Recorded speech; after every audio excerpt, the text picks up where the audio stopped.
Cyber criminals के पास आज इतने सारे तरीके हैं फ्रॉड करने के कि यदि आप एक फ्रॉड के तरीके से बचेंगे तो आप उनके द्वारा बिछाए हुए दूसरे जाल में कहीं ना कहीं जरूर फंस जाएंगे। हम तुमसे सहमत हैं।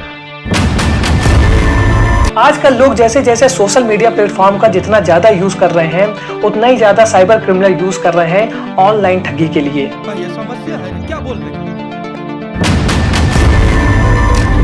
और आपके द्वारा की गई एक गलती आपको बड़ी आसानी से फंसा देती है इन साइबर क्रिमिनल्स के चंगुल में और आप हो जाते हैं ऑनलाइन फ्रॉड का शिकार।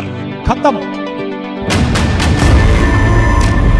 आज के वीडियो में मैं जिस ऑनलाइन फ्रॉड के केस को आपके साथ डिस्कस करने वाला हूं, उसमें साइबर क्रिमिनल्स ने बड़ी आसानी से इस महिला को अपने जाल में फंसा करके 40,000 रुपए इससे हड़प लिए।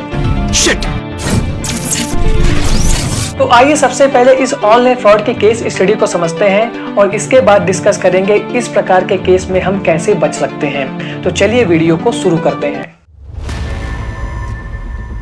उत्तर प्रदेश के मुरादाबाद डिस्ट्रिक्ट की रहने वाली इस महिला ने अपनी आप बीती को सुनाते हुए पुलिस को यह बताया कि कैसे साइबर क्रिमिनल्स ने बड़ी चालाकी से उससे 40,000 रुपए की ठगी कर ली। महिला ने बताया कि उसके व्हाट्सएप पर एक कॉल आई जिस पर उसके हस्बैंड की प्रोफाइल पिक लगी हुई थी। महिला ने व्हाट्सएप कॉल की प्रोफाइल पिक्चर को देख करके यह सोचा कि यह कॉल उसके हस्बैंड की है।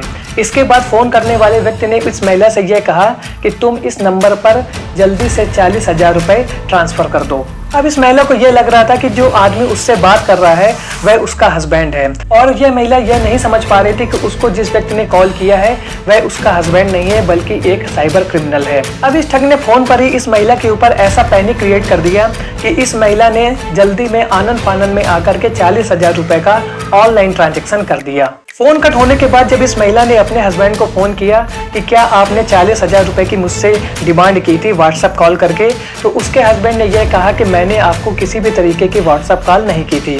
तब जाके इस महिला को पता चला कि उसके साथ ऑनलाइन फ्रॉड हो चुका है। तो अब आप लोग इस पूरी केस हिस्ट्री को सुनने के बाद यह समझ गए होंगे कि इस महिला के साथ ऑनलाइन फ्रॉड कैसे किया गया। तो अब हम इस केस में की गई उन गलतियों को समझते हैं जिनका फायदा उठा करके साइबर क्रिमिनल्स ने इस ठगी को अंजाम दिया। तो सबसे पहली गलती यह है कि उस महिला ने व्हाट्सएप की डीपी को देख करके ही यह समझ लिया कि यह कॉल उसके हस्बैंड का है।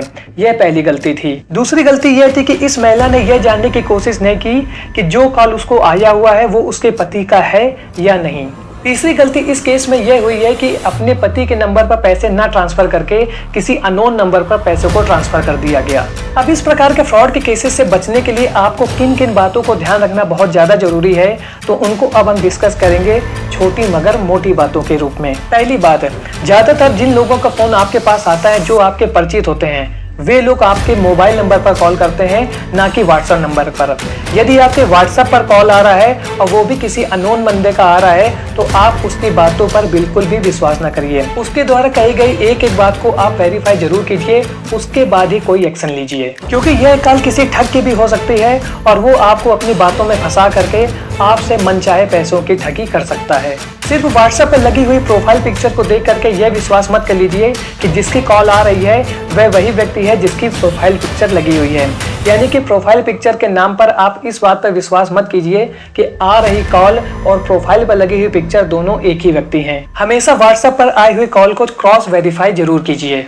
बहकावे में आकर किसी भी अननोन नंबर या QR कोड पर ऑनलाइन पैसों का ट्रांजैक्शन मत कीजिए, क्योंकि एक बार आपके अकाउंट से पैसे कट जाते हैं तो उनको दोबारा वापस लाना बहुत ही ज्यादा मुश्किल हो जाता है। देखिए, सोशल मीडिया प्लेटफॉर्म पर अपनी पर्सनल जानकारी को कम से कम शेयर कीजिए। हो सकता है इस केस में जो प्रोफाइल पिक्चर उसके हस्बैंड की लगाई गई थी उसको ऑनलाइन क्रिमिनल्स ने सोशल मीडिया प्लेटफॉर्म से उठाया हो। इसलिए आप लोग हमेशा यह कोशिश कीजिए कि अपनी पर्सनल इंफॉर्मेशन को ऑनलाइन प्लेटफॉर्म जैसे फेसबुक, इंस्टाग्राम, ट्विटर यहाँ पर कम से कम शेयर कीजिए, क्योंकि ये सभी ऑनलाइन प्लेटफॉर्म सबसे ज़्यादा आसान सोर्स हैं किसी की भी पर्सनल जानकारी को प्राप्त करने का। देखिए, यदि आपके लिए यह पॉसिबल है कि आप 2 व्हाट्सएप नंबर अफोर्ड कर सकते हैं तो आप 2 अपने व्हाट्सएप नंबर रख सकते हैं। जब आप अपने पास 2 व्हाट्सएप नंबर रखते हैं तो आपके लिए अपनी पर्सनल इंफॉर्मेशन को सिक्योर कर पाना बहुत ज़्यादा आसान हो जाता है, क्योंकि आप दूसरे लोगों के साथ अपनी उन्हीं बातों को शेयर करते हैं जितने की ज़रूरत होती है, लेकिन जो आपके रिलेटिव्स हैं वो आपकी पर्सनल सभी प्रकार की जानकारी को जानते हैं। यदि आपके पास एक ही व्हाट्सएप नंबर होगा तो आपकी सभी पर्सनल जानकारी उन लोगों के पास भी पहुंच जाएगी जिनके पास नहीं पहुंचना चाहिए।